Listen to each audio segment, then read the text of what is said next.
Hey everyone, this is Kaisa Lewis, owner of Gatsby's Gaming, and today I'm going to teach all of my bartenders and new bartenders how to work a perfect fry fryer. First, we're going to start with how to put the fryer together or how to disassemble it. And since I have spent a bunch of time trying to teach bartenders, I'm going to create this video to explain to all the bartenders and maybe bartenders at other locations that know how to use this fryer. So this is a perfect fry fryer. It is a ventless, hoodless fryer that you can purchase so you don't have to buy a full hood and ventilation system. There are lots of pros and cons, and one of the cons of this fryer is that it is complicated to disassemble and to reassemble, especially when you have a high turnover of bartenders, which in the bar business we do. So, as you can see right now, the perfect fry fryer is completely empty, and we have all of our parts lined up. So, this is your filter, and the filter is inside this filter cage. You're gonna run through approximately one of these every 3 to 4 months, depending on how much you cook. It shows the direction of where it's supposed to be, because sometimes it can be confusing. And then I always write the date, obviously it says front, so that way you know when the filter was installed. This is your grease filter. The grease filter goes in the grease tray. This is probably one of the more complicated parts that a lot of the bartenders get confused with. So your grease tray, you have your grease filter and you have your little notch on the end that's going to slide right into here like that. So the biggest mistake is that people try to put it in backwards and it won't go in, or when they're trying to put it in the fryer, they're putting it the opposite way and trying to install it this way. So the grease tray goes up, down, over to where it's flat, and then the filter goes on top. So the biggest rookie mistake is they put in the grease tray before the grease filter, and then they're trying to get this thing stuck in there, and they're doing this, and they're like, I still have an error. So this is a trick that I have learned for training bartenders, because I bought this perfect fry fryer almost 10 years ago for my Gatsby's location in Clay City, and I've purchased a second one for Fairfield. So I have owned 2 of these over a decade, and I would consider myself an expert. So I'm gonna hit the on-off button, and it's gonna glow green. So what you can see right now are all these different errors. It's gonna say grease filter, filter replacement, front panel, and heater box. So what you can do is that when you're trying to figure out how to install these pieces, turn on the fryer, look at the errors, and see how they appear and disappear as we put different items in there. So for example, we're going to take our grease filter in our grease tray and slide it in there like that, go over under, lay it level. Now see, we just lost the grease filter air. So as we put this device back together, all of these are going to be gone. Front panel is the door. Boom. Filter placement. So we put our filter in on top, and see how you'll hear it beep? It's basically letting you know you are doing this right or you are not doing this right. You're literally going to see all of these errors disappear. You want to have your filter flat, and then you have this clasp. So now that error is gone.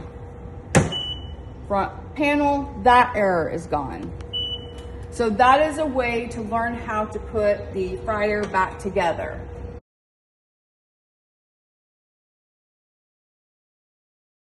So on the perfect fry fryer, this is what I call the magic box. And if you've ever worked a perfect fry fryer, you will understand why.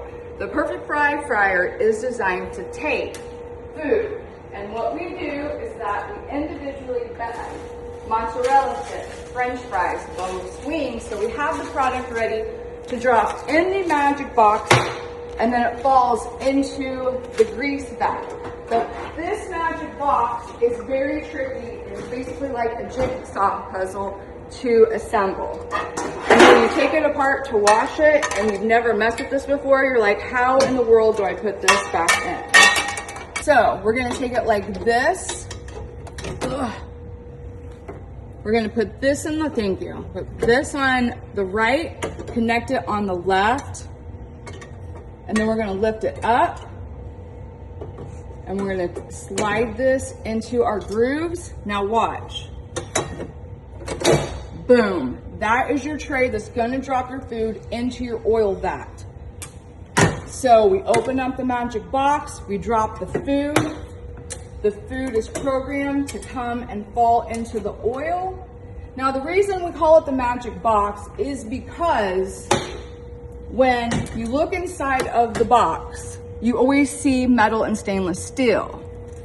So when this is closed and you are operating dual mode, you're gonna drop your chicken wings, wait, then drop your fries. And what happens is that if you don't listen to the beep and follow the exact instructions of dual mode, you are going to get your food trapped in this magic box in the in-between space, which is right here. So what happens is that this is moving and dropping food, and you're getting ready to drop your second item, and you've dropped it here, and then it gets hidden and smashed, and you're like, what happened to my fries? Or what happened to my mozzarella sticks? We have fryer basket.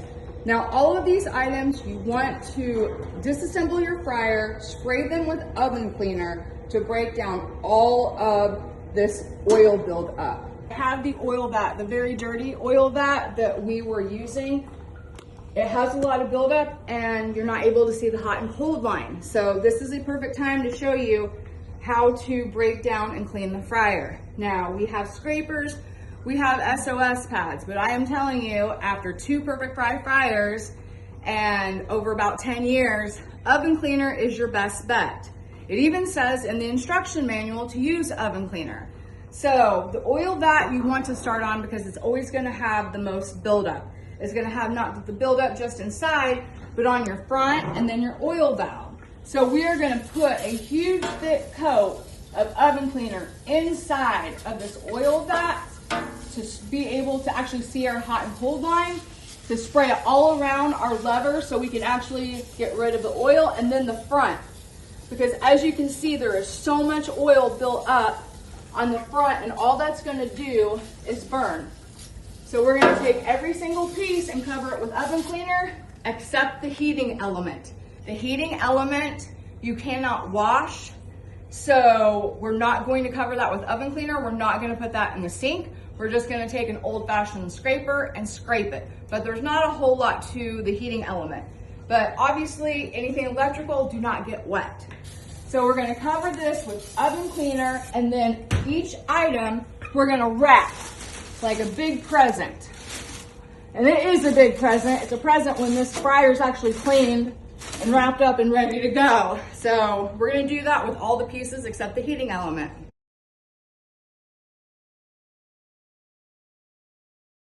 You want to then spray it with a water and vinegar solution.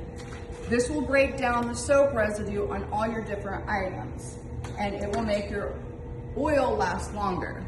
Now your heating element you want to be careful with, because basically here is your outlet in the back. This is the #1 reason that Perfect Fry fryers die, because customers or owners do not clean out so obviously you don't want to get this wet when you're washing it, but you need to make sure and keep it nice and clean. So people always ask me, why do you have Q-tips at your bar? Because of the Perfect Fry fryer.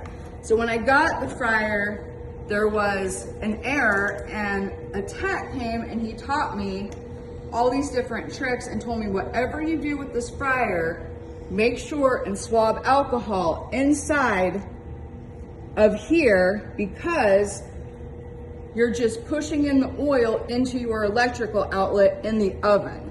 So you always want to make sure that you guys are cleaning this out and checking this, because this is how we've gotten this fryer to survive almost a decade.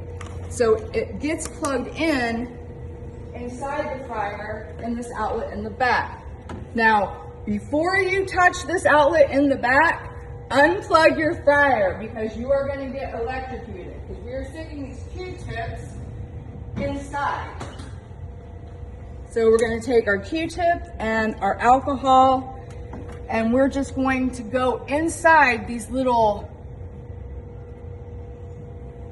and get that grease out. And that's where your heating element is going to get plugged inside too. So here's your heating element. Here is your oil vat.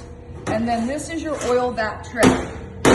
So the oil vat goes into the inside of the oil vat tray.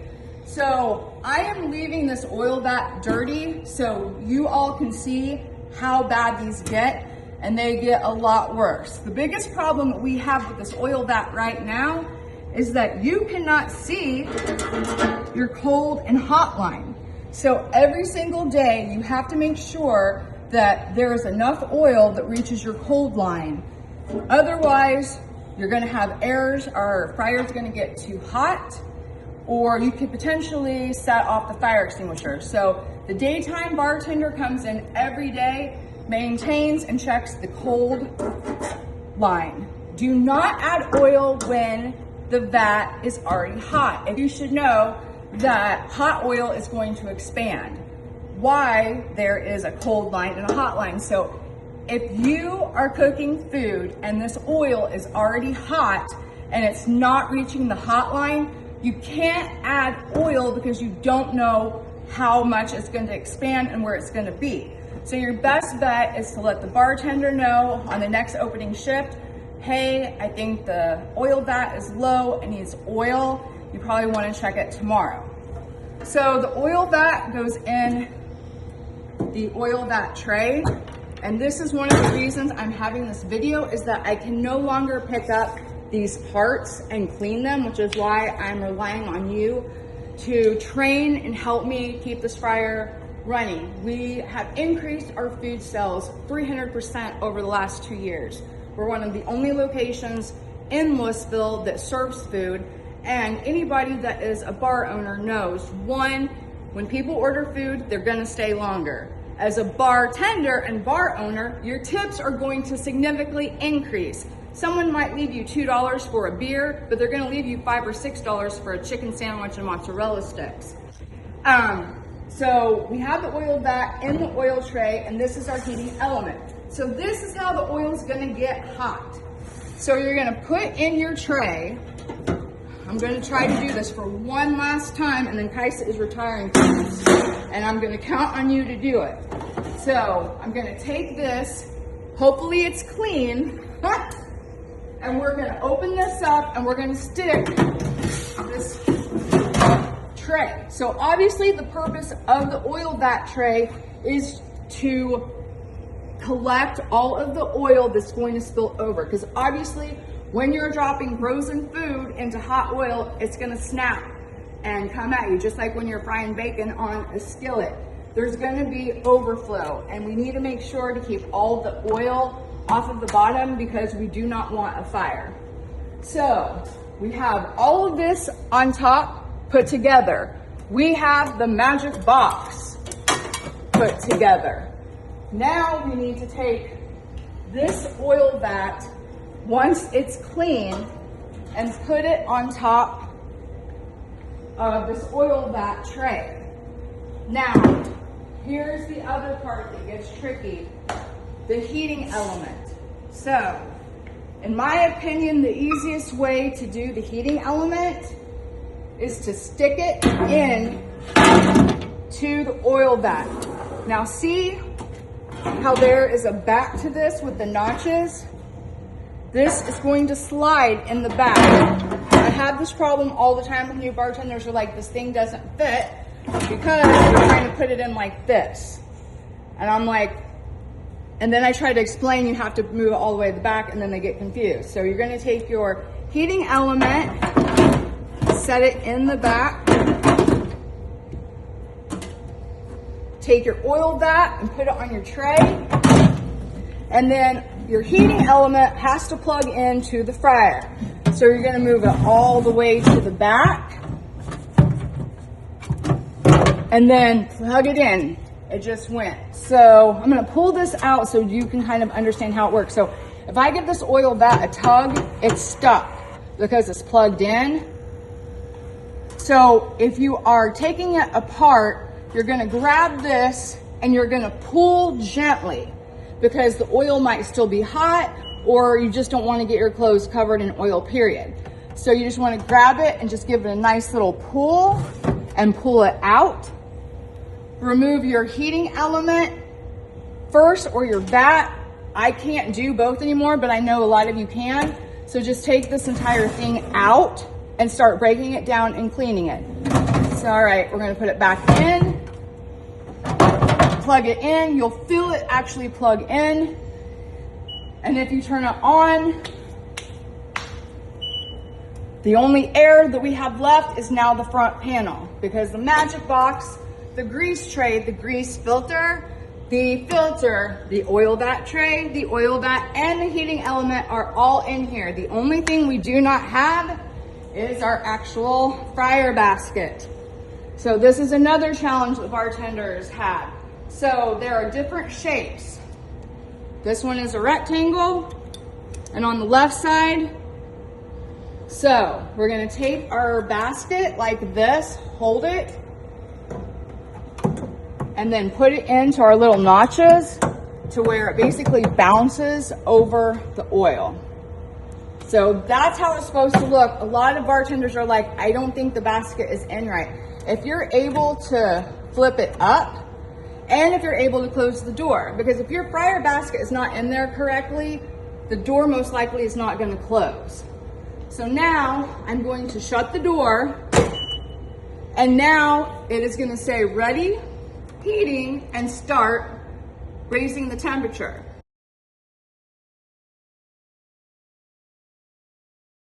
So everything is assembled, and as you can see, as soon as I open the door, here comes the airs. Air 1, front panel. Air, filter, filter replacement. Air, grease tray, grease filter. All right, one more time. Grease tray. Now again, I've done this so I can probably put it in there and it'll go, but I strongly recommend when you're starting out to put in your grease filter in your tray and then go down. Make it nice and level. Air gone, and put this back. The basket and oil vat do not have the airs because it's your responsibility to maintain the oil and keep it clean. And you're gonna know, because if you get a main fan error on here, that means that your fryer is getting so hot that it is about ready to set off the fire extinguisher system that's built inside, which has gone off 3 times during my career. And that has always been because the bartender forgot to turn the fryer off. If you leave the fryer on overnight, think about leaving a skillet of grease on the oven all night.